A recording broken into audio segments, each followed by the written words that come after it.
acheter une maille serrée, un granit et c'est parti. C'est pas compliqué, on va y arriver avec nos amis. Un micro-chip. Bonjour à tous, j'espère que vous allez bien. On se retrouve aujourd'hui pour un nouveau Papa de ce petit pull qui, vous allez voir, est assez facile à faire. Facile à faire parce que c'est un top-down. C'est un pull qui se fait sur 3 rangs, une répétition de 3 rangs, donc pas bien compliqué.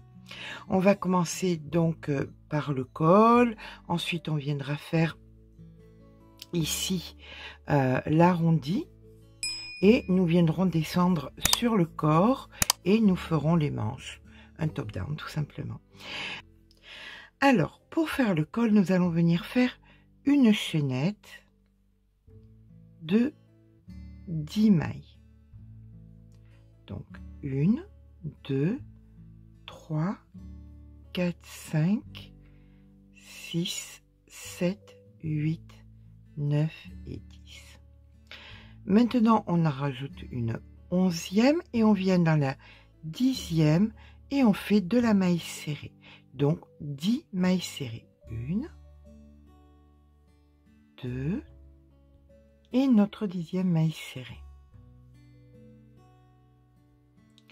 Une maille en l'air, on tourne le travail et donc à partir de là, nous allons travailler que dans le brin arrière et on vient faire donc 10 mailles serrées dans le brin arrière sur la totalité du rang pour venir former des côtes. Et donc notre 10e maille serrée. Une maille en l'air, on tourne le travail et là on recommence dans chaque maille par le brin arrière, on vient faire des mailles serrées pour faire former les côtes. Ce que vous allez devoir faire, c'est faire un nombre de rangs multiple de 5, mais qui fait bien évidemment le tour de votre cou. On est d'accord que c'est le principal. Donc, vous faites des côtes comme ceci, sur donc 10 mailles serrées. Mais chaque fois, vous allez compter. Donc là, nous sommes à 1, 2, 3, 4, 5. Vous comptez, vous faites des petits bâtons. Là, c'est bon, j'en ai 5. Là, j'en ai 5. 5, 5, 5. 5 rangs, 5 rangs, 5 rangs. Et vous allez faire jusqu'à ce que vous ayez fait le tour de votre cou. Et vous allez vous retrouver avec un nombre donc de rangs. Moi, j'ai pris donc de 70 à 100. C'est assez grand. Donc, l'important étant de faire des rangs et des rangs de mailles serrées en brin arrière, mais multiples de 5. Il faut qu'il y ait un nombre de rangs multiples de 5. D'accord? Je vous rejoins quand c'est fait. Lorsque nous avons donc notre col, avec un nombre de rangs multiples de 5. Pour ma part, c'est pour Imogène. J'ai donc fait 70 rangs. On va venir fermer notre col. Comme ceci. On prend notre fil et on va venir dans chaque maille faire une maille coulée. Voilà. Une maille en face de l'autre et on fait une maille coulée pour fermer notre col.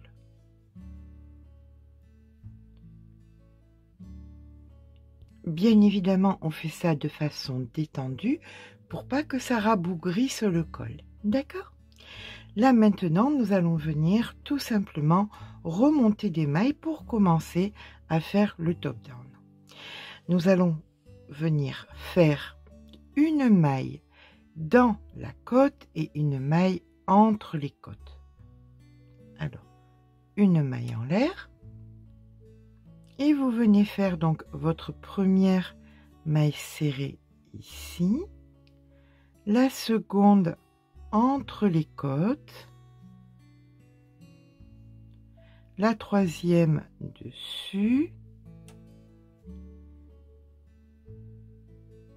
la cinquième entre les côtes, la sixième dessus, la 7e entre les côtes et ainsi de suite jusqu'à obtenir, bien écoutez, le nombre de mailles équivalent au nombre de rangs que vous avez fait.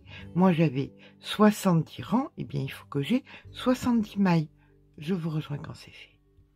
Me voici donc avec mes 70 mailles. Ça, c'est pour moi. Hein. Vous, après, vous aurez peut-être 75, 80, peu importe, multiple de 5. On arrive en fin de rang, on vient dans la première et on vient faire une maille coulée. Là, maintenant, nous allons commencer à faire des augmentations. Pour ça, nous allons travailler, donc on fait 2 mailles en l'air et on va venir travailler en bride.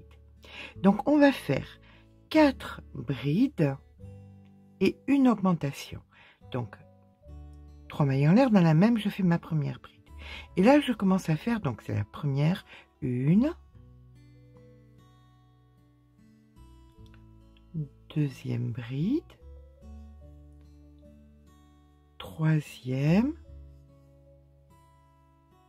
quatrième, et dans la 5e maille, je fais une augmentation, donc 2 brides. D'accord? Et on recommence. 4 brides, donc 1, 2, 3, 4 et une augmentation. Et ça, on le répète jusqu'à la fin du rang. Vous aviez un multiple de 5, donc ça ne peut tomber que juste. D'accord? Allez, on se rejoint en fin de rang. Nous terminons donc le rang de façon logique par une augmentation. Alors, je suis quelqu'un qui aime bien toujours savoir où j'en suis au niveau des mailles. Et là, on peut le savoir de façon très facile de la façon suivante. Je suis partie de 70 mailles. J'ai fait des petits paquets de 5. Donc, je me suis retrouvée avec 14 paquets de 5. Puisque j'en ai rajouté une chaque fois dans mes petits paquets de 5, je me retrouve actuellement avec 84 mailles. D'accord? Et vous, le calcul, c'est le même. Si vous êtes parti avec 75, là, vous devez en avoir 90. Si vous êtes parti avec 80, vous devez en avoir 96. Avec 85, 102, ainsi de suite. Donc, chaque fois, par exemple, moi, j'ai rajouté donc plus 14 mailles. Si vous aviez 75, vous en avez rajouté 15, 80, 16, 85, 17 et ainsi de suite. Pourquoi c'est important? Parce que là, je vais pouvoir bien vérifier chaque fois que je fais des augmentations que j'ai bien le nombre de mailles qui correspond à mes augmentations. Alors, on vient de faire à présent notre rang d'augmentation. On va venir faire maintenant un rang de brides croisées. Donc, on vient faire la maille coulée. Je sens que je travaille un petit peu de façon serrée. Je vais augmenter mon crochet pour être un petit peu plus détendu. Voilà. Allez, 2 mailles en l'air. Là, nous allons commencer par faire, on passe une maille, la maille où nous sommes. On va dans la maille d'après, on fait notre bride. Et on reprépare une bride, on vient dans la maille où nous étions et on fait notre bride. Voilà que nous avons fait donc des brides croisées. Et on fait pareil donc dans les 2 brides suivantes. On prépare la maille, on passe celle-ci, on va à côté et on fait donc une bride. On reprépare la bride, on vient dans la bride, dans la maille qu'on n'a pas travaillé et on fait notre bride. Voilà, nous avons donc croisé encore une fois notre maille. Et on continue comme ça. On prépare donc une bride. On passe une maille. Dans l'autre, on fait la bride. On prépare la bride. Dans celle qu'on n'a pas travaillée, on vient refaire la bride. Et ça, bien écoutez, vous le faites jusqu'à la fin du rang. Je vous retrouve donc en fin de rang. Un de suite. Alors, comme le résultat de notre augmentation immanquablement, peu importe le nombre de mailles que vous aviez, est pair, immanquablement, vous allez terminer votre rang avec des brides croisées donc un nombre de brides pair. Et là, on vient faire notre maille coulée. Voilà, donc on commence à augmenter notre ouvrage. Je n'ai pas compté le rang de reconstruction en maille serrée, j'ai compté à partir du rang d'augmentation. Donc on a fait le rang d'augmentation, là on a fait le rang des brides croisées, et là maintenant on vient faire un rang de mailles serrées. Donc une maille en l'air, et dans chaque maille qu'on rencontre, on vient faire une maille serrée. Alors, si vous voulez à ce moment-là vérifier le nombre de mailles que vous avez, c'est pas compliqué, il est égal au nombre que vous avez trouvé ici, c'est-à-dire moi 84. D'accord? Allez, ben écoutez, je vous rejoins en fin de rang avec mes 84 mailles serrées. 84, je le répète, c'est pour la taille que moi je suis en train de faire. Vous voyez par rapport à votre taille à vous. Hein. On est d'accord qu'on est en toute taille, de la taille S à la taille 5XL et plus encore. Quand on termine le rang, alors, il y a la possibilité, si vous avez peur que la démarcation se voie de trop, que parte de travers, quand vous arrivez en fin de rang, vous faites votre maille coulée et vous tournez le travail. Et vous partez dans l'autre sens. D'accord? Ça évitera que vous ayez une démarcation ou que la démarcation parte de travers. Je vous ai fait une vidéo là-dessus. Ouvrage sans démarcation. Cherchez dans les vidéos, vous trouverez. Voilà. Allez, là maintenant, nous allons passer au rang d'augmentation. C'est pas compliqué. Vous allez voir que nous allons répéter continuellement le rang d'augmentation, le rang des brides croisées et le rang des mailles serrées. Tout simplement. Ce qu'il faut savoir, c'est que nous avons commencé par je parle là maintenant des augmentations. On faisait 4 brides, une augmentation. Chaque fois que vous allez faire des augmentations maintenant, le nombre de brides entre les augmentations va augmenter. Nous étions à 4 brides, une augmentation. Les croix, les mailles serrées, on fait maintenant 5 brides, une augmentation. Après, on fera donc les croix, les mailles serrées. Quand c'est le moment des augmentations, ça sera 6 brides, une augmentation, et ainsi de suite. D'accord? Et à ça, à chaque fois, vous rajoutez le nombre. Moi, c'était 14. Je sais chaque fois, en fin de rang, après mes augmentations, combien de mailles je dois avoir. Je sais que là, je vais faire 5 brides, une augmentation, et je sais pertinemment qu'en fin de rang, j'aurai 98 mailles. Vous, si par exemple, vous avez fait 90 rangs au niveau du col, vous aviez 108 mailles, chaque fois, ce sont des augmentations de 18 par augmentation. Donc là, il fallait rajouter 18, la 18, la 18, la 18, la 18. D'accord? J'espère que je suis cohérente. Je sais, je suis un peu à cheval sur les calculs. Je veux que ce soit pas académique, que ce soit familial, mais je veux pas que vous radiez parce que votre ouvrage part un petit peu de travers. Donc, ce sont que des pistes. Après, n'écoutez pas les chiffres.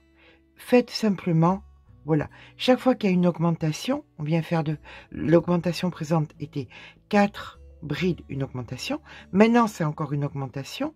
C'est donc 5 brides, une augmentation, comme je vous ai dit tout à l'heure. Donc, les brides croisées et les mailles serrées. Après, ça sera 7 brides, une augmentation, et ainsi de suite. Et on fait ça. Donc là, nous en sommes au rang numéro 4, et nous allons donc faire une de mailles en l'air, et on fait donc 5 brides. Donc, 1, 2, 3, 4, 5 et une augmentation. Et on recommence, 5 brides, une augmentation, ainsi de suite, jusqu'à la fin du rang. Je vous retrouve en fin de rang. Donc, quand j'arrive en fin de rang, je viens faire, bon, il y a eu l'augmentation, bien évidemment. Là, je viens faire la maille coulée. Alors, je repars soit dans un sens, soit dans l'autre. C'est comme vous voulez. Ça dépend si vous avez peur que ça parte de travers ou pas, hein. Ça, c'est vraiment un choix personnel. Et donc, là, maintenant, nous allons faire que des répétitions de ces rangs-là. C'est-à-dire augmentation, bris de croisée, maille serrée. Augmentation, bris de croisée, maille serrée. Je fais mes 2 mailles en l'air, je tourne le travail. Vous n'êtes pas obligé de le faire. Et vous faites par exemple, là maintenant, vos bris de croisée.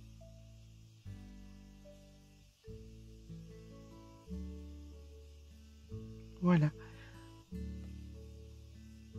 Donc ça, vous allez répéter ces séquences. Augmentation, bris de croisée, maille serrée. Comme je vous ai expliqué, là, on avait fait 4. Maintenant, on vient de faire 5. Après l'augmentation, vous ferez 6. 6 augmentations. Après, vous en ferez 7. Après 8, ainsi de suite. Jusqu'à ce que vous obteniez la grandeur nécessaire pour que quand vous passez donc votre ouvrage, visuellement, vous avez l'ouvrage qui arrive sous le bras. Je ne vous dis pas de pincer, vous pincez pas. Vous regardez quand le bord de l'ouvrage,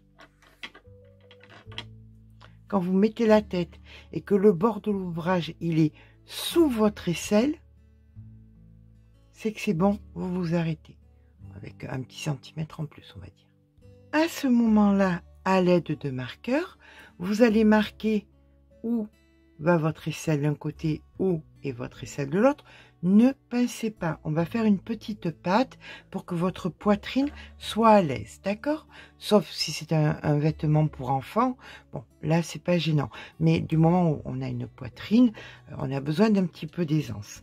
Moi, généralement, pour une taille S comme ça, je vais mettre le nombre de centimètres qui manque pour que la totalité ici, vous voyez,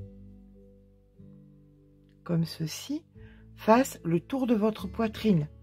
La circonférence, donc, de votre corps, de la partie la plus large, à partir de la poitrine. C'est peut-être la poitrine, c'est peut-être le ventre, c'est peut-être les hanches. Mais ils font bien de façon, comme on va travailler de façon circulaire, que tout ça, ça passe. Donc, ce sera la partie la plus large.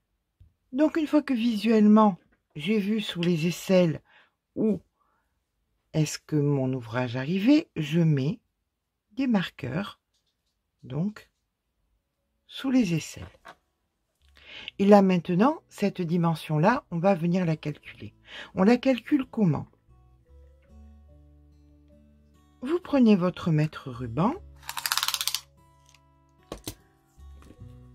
vous mesurez dessous l'aisselle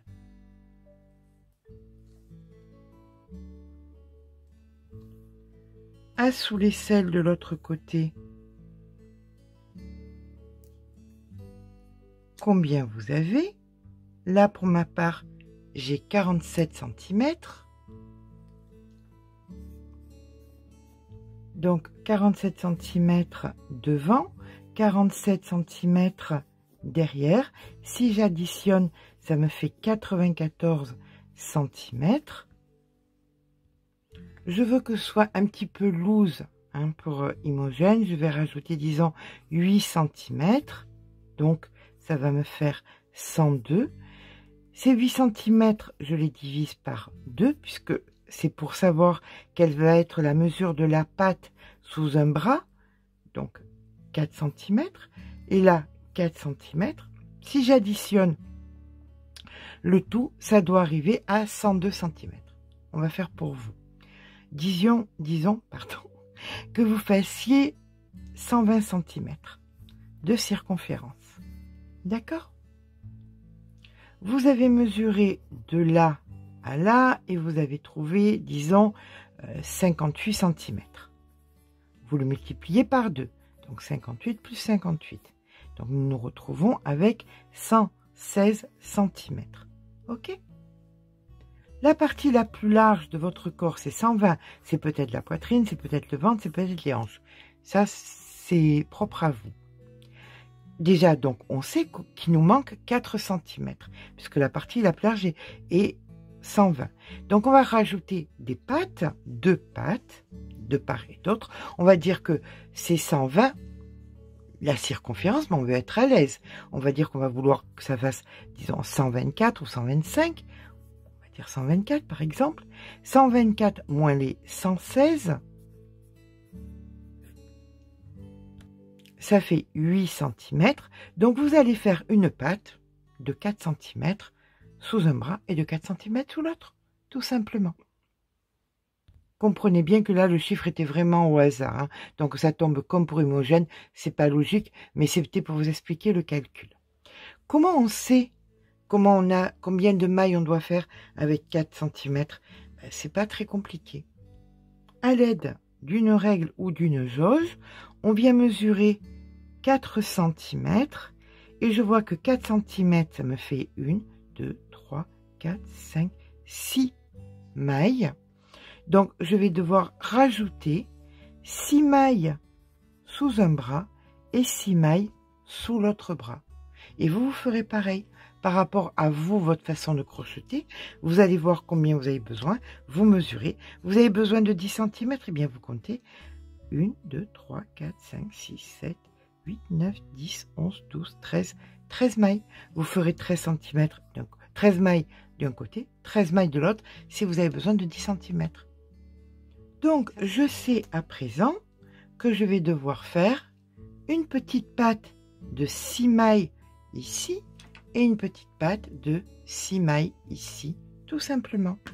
Donc, je vais venir, j'ai fermé mon ouvrage, j'ai fait mon nœud, j'ai rentré le fil, je viens sous le bras d'un côté, là où j'ai mis mon marqueur, et je vais venir à présent. Donc là, je vais partir sur le rang des brides, des mailles serrées, pardon, excusez-moi. Non, je dis des bêtises, des brides croisées, peu importe où vous en êtes, hein, c'est vraiment pas problématique. Donc les 2 mailles en l'air, on va rentrer le fil en même temps, et c'est parti pour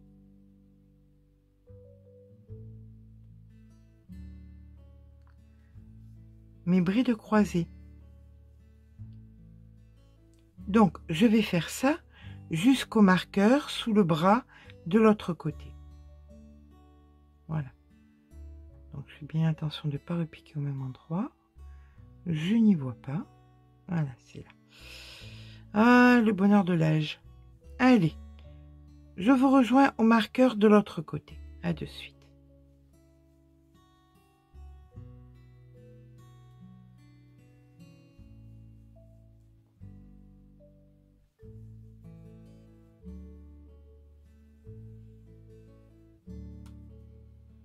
Il est clair aussi qu'à ce moment-là, vous pouvez opter pour le fait de ne plus faire le motif, mais faire uniquement de la bride ou uniquement de la demi-bride.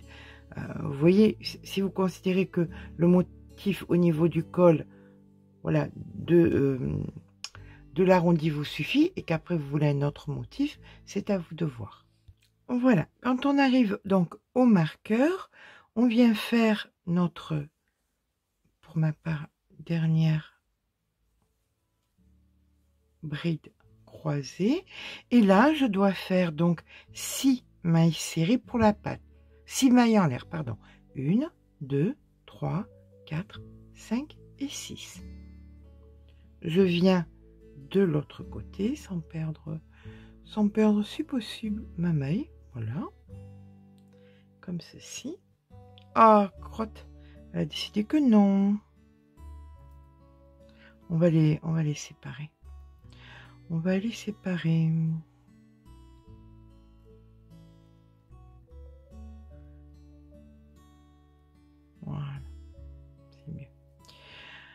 Et donc, je viens ici à ma maille et je refais donc mes brides croisées.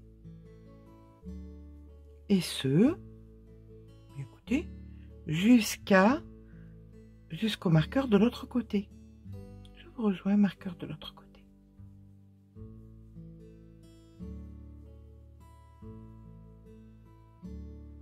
Donc, de façon égale à l'autre côté, quand on fait nos dernières brides croisées ici, nous allons faire nos 6 mailles en l'air. Donc 1, 2, 3, 4, 5, 6. Et bon, je viens de décrocher les marqueurs.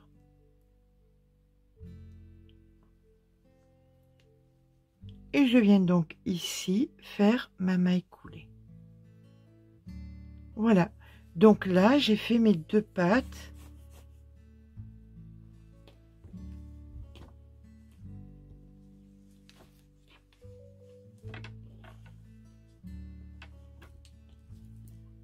Ici, on les voit.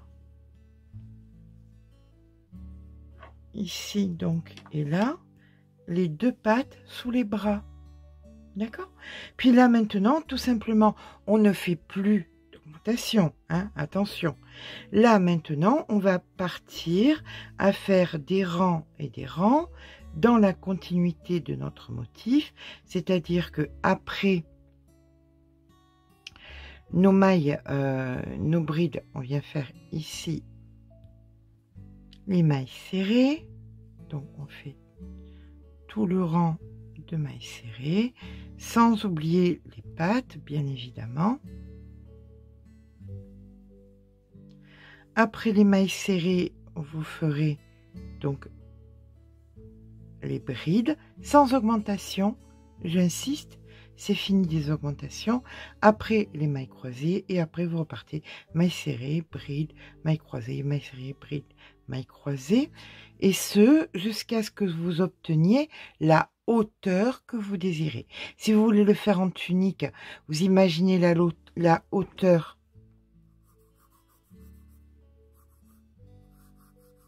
sans côte. Si vous voulez quelque chose qui fasse un petit peu pull, ben vous le faites un tout petit peu plus court, de façon à pouvoir rajouter des côtes après. D'accord? Mais écoutez, on se rejoint quand on a fait nos hauteurs. La hauteur de l'ouvrage qu'on désire. Je vous dis à de suite par la magie du montage, mais je vous dis à dans quelques temps dans la réalité. À tout à l'heure. À plus tard. Nous voici donc quelques jours plus tard avec la longueur voulue de fête. Alors.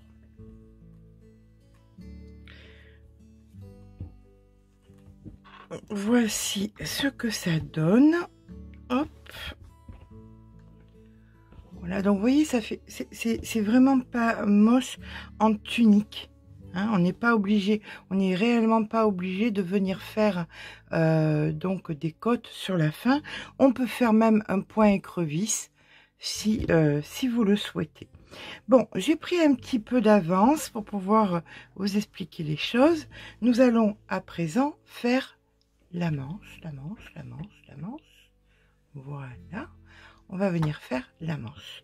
Pour ça, on va venir se placer sous le bras. Et en plein milieu, ici donc, on va venir s'ancrer. Voilà. Hop. Comme ceci.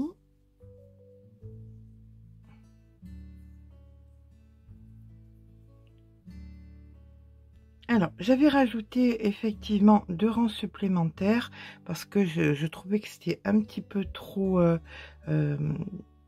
c'était un peu trop serré, donc j'avais rajouté 2 rangs supplémentaires. Donc là, je vais partir sur suite, ici, à nos brides croisées, à de la maille serrée. Donc c'est parti. Donc on fait un rang entier de mailles serrées. Et bien évidemment, on ne fera pas d'augmentation. Au contraire, on va venir faire au bout d'un moment des diminutions. Si vous le souhaitez. Hein. Moi, mes belles-filles, en ce moment, elles me tannent pour pas que je fasse de diminutions. Elles n'arrêtent pas de me dire, c'est joli les manches ballons.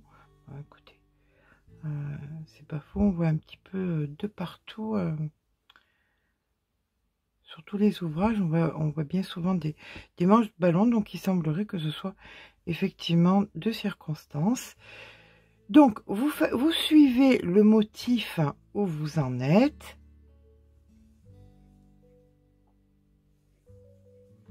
Bride croisée, maille serrée, bride, pas bride avec augmentation. Donc, je vous rejoins en fin de rang. Donc, quand on termine notre rang, on fait la maille coulée. Et 2 mailles en l'air. Et là, pour ma part, je vais partir sur donc le rang des brides, puisque c'est la continuité. C'est le bras qui compte, hein. C'est pas le corps de l'ouvrage, qu'on soit d'accord. La continuité, moi, sur le bras, c'était donc les brides croisées, la maille serrée et les brides normales. Donc, c'est pas grave si là, c'est pas pareil sous le bras. Je pars sur les brides normales.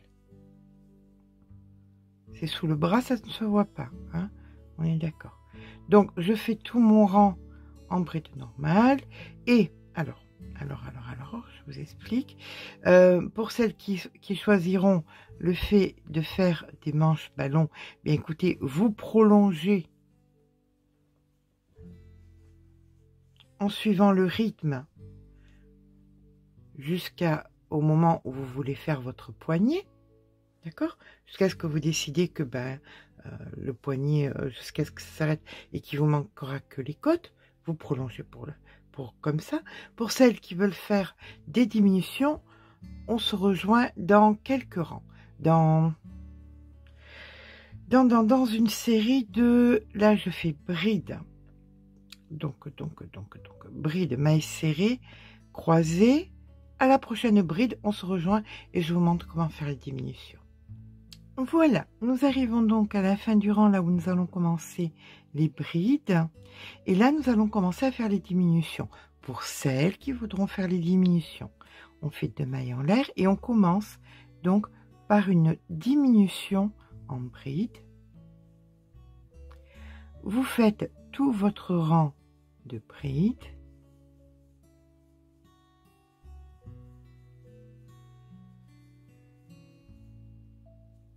On se retrouve fin de rang. Quand vous arrivez en fin de rang, vous faites une autre diminution.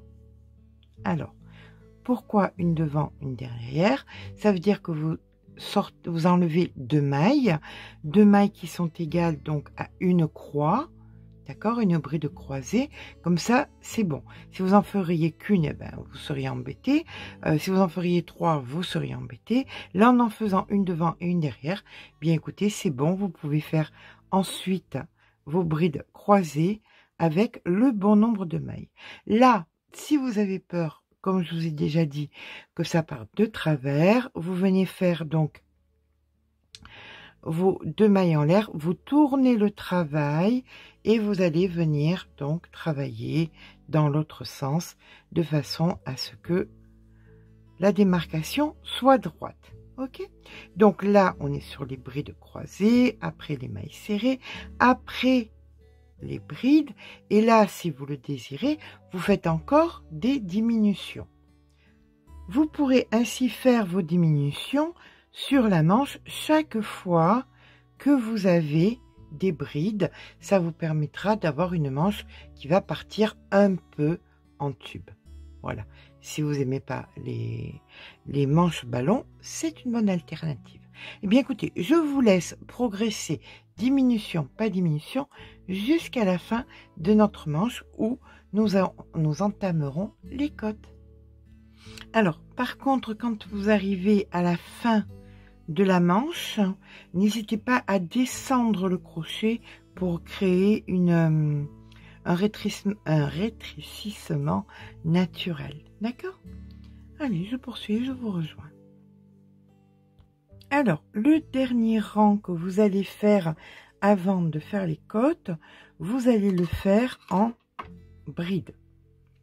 On descend le crochet en 3. Donc, après avoir fait le rang de mailles serrées, le rang de bride, on le fait donc en 3. En crochet numéro 3, d'accord? Le dernier rang avant les côtes doivent être des brides obligatoirement pour qu'on puisse travailler, donc créer nos côtes. Hein. Sans bride, on ne peut pas faire de côtes. Allez, on se rejoint à la fin de la manche.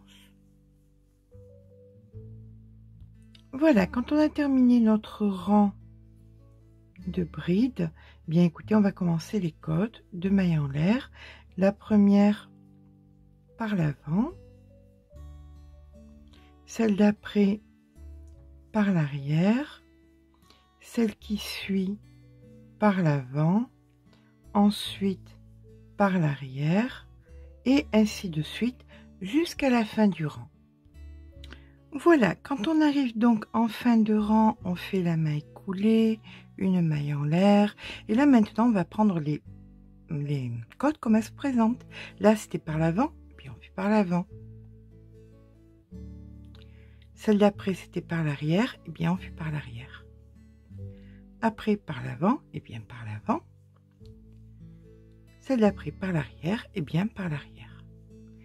Et ainsi de suite jusqu'à la fin du rang, et ainsi de suite de rang en rang, jusqu'à ce que vous obteniez la taille de la manche de les côtes que vous désirez. Voilà, pour ma part, l'autre manche, eh bien, je l'ai faite avec 12 rangs comme ceci. Eh bien, je vais faire exactement pareil sur l'autre manche, d'accord? Mais je vous retrouve quand c'est fait. Et bien voilà, une fois que les manches sont terminées, donc on a ici le col, les manches et le bas de l'ouvrage. Alors, je vais vous accompagner pour faire... alors, vous avez fait les côtes là. Si vous voulez que ça fasse façon pull en bas, vous pouvez faire les côtes en bas. Mais vous pouvez tout aussi bien, vous prenez votre fil, hop, votre crochet, vous venez vous accrocher sur un côté, comme ceci. Ah, je voulais vous faire donner un petit truc pour les manches. Les manches, si vous avez peur qu'elles se détendent, normalement ça ne doit pas se détendre. Mais si vous avez peur qu'elles se détendent, vous pouvez faire comme ça, vous voyez. Vous prenez de l'élastique, de l'élastane, du fil élastique, et vous venez passer dans les côtes à l'intérieur, de rang en rang, de façon à ce que les manches restent toujours bien serrées, lavage après lavage. Voilà, c'est une très bonne astuce. Là, vous allez venir piquer, vous récupérez le fil, une maille en l'air, vous venez piquer dans la maille d'avant, ici, vous récupérez le fil et vous faites un jeté. Dans la maille d'avant, vous récupérez le fil, vous montez, vous faites un jeté. Vous piquez dans la maille d'avant, vous récupérez le fil et vous faites un jeté. Dans la maille d'avant, vous récupérez le fil et vous faites un jeté. Vous pouvez piquer dans la maille même, hein. Moi je le fais entre les brides pour donner un petit style différent, mais vous pouvez aussi tout aussi bien le faire dans la maille même, d'accord? Donc on pique, on récupère le fil et on fait un jeté. Voilà. Bien ça, vous le faites sur la totalité du rang. Ça vous fait une jolie finition au point écrevisse sur votre ouvrage si vous ne voulez pas faire de côte. D'accord? Eh bien, écoutez, je vais terminer là. Je vais vous faire des photos parce que il n'y a pas assez de recul. J'espère que ce petit pas à pas vous aura plu. Comme vous avez pu voir, il n'est pas bien compliqué. Très agréable à faire. Si c'est le cas, eh bien écoutez, n'hésitez pas à laisser un petit pouce en l'air parce que ça fait toujours plaisir. Mais surtout, abonnez-vous. Je vous fais de gros bisous et je vous dis à très vite.